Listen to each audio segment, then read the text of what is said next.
Alright, it's time for drama updates. Please don't forget to subscribe my video.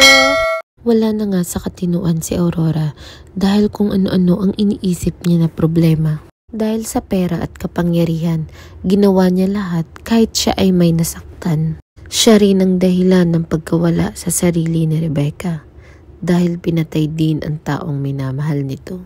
Kung ating iisipin, ang may kakayahang pumatay ay si Aurora dahil marami na itong nagawa na masasamang bagay.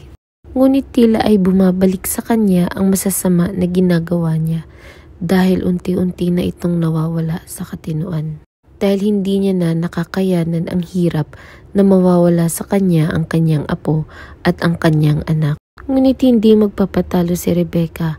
Ngayon ay handa nang lumaban si Rebecca para sa kanyang kapatid. Dahil minaliit lang ni Aurora ang kakayahan ni Rebecca, hindi niya alam na si Rebecca ang magpapabagsak sa kanya.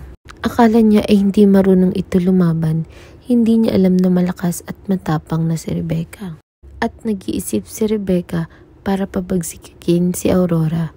At sabay-sabay nga po nating abangan ang gumagandang kwento ng Widow's War.